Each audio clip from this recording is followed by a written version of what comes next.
USC, Michigan. Just put those two school brands in one sentence, and it brings back memories of Rose Bowls and days gone by. And the two will hit the field in September. We will provide for you a look at Michigan football and an early preview here on Trojan Conquest Live, right here, the voice of college football, for a 105th edition. We appreciate, of course, the guys that make it all work right here on our USC football, the voice of college football, Matt Zemek, right below me, and Tim Prangley, Trojans wire for both of these guys. And then we got a special guest tonight, TJ, coming in from the Michigan channel. You can catch TJ on Tuesday and Thursday nights. The big call-in show is Thursday at 9 Eastern. Guys, how we doing tonight? Great. Fantastic. Good. Yeah.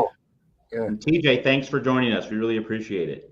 Oh, absolutely, man. Thanks for having me on. I've been excited to have USC join the Big Ten now. I'm pro expansion or realignment. So, just to have you guys join us and a couple of the other Pac-12 teams, even annoying Oregon, right? I'm happy to see the Big Ten get to the level of an SEC in terms of premier matchups every week. It's going to be a good year, man.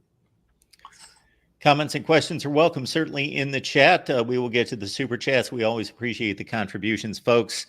And we will get right to it. Michigan and USC. So, TJ, I'll kick it off, and then I'll turn things over to Matt and to Tim.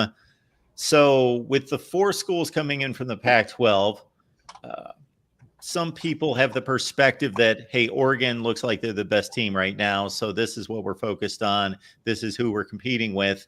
Some of us have a little bit more of a traditional sense and are a bit of a purist. So there obviously is levels to this, as they say, and USC's on the top shelf by far when we look historically. Does that matter to you? Is there a magic to hearing USC and Michigan? Will there be any kind of allure historically to that matchup for you in September?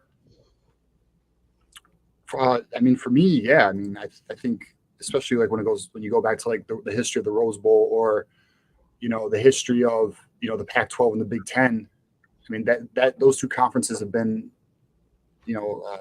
neutral for so long, right? I think, a blue blood like USC against a blue blood like Michigan is, it's on the level of it's going to be interesting to see the rivalry grow, because I want to say it's on the level of a Notre Dame, but it's obviously not. But it could build to that, over time with the new addition to the Big Ten. So, yeah, I think it's gigantic, especially to see these brands clash on the football field.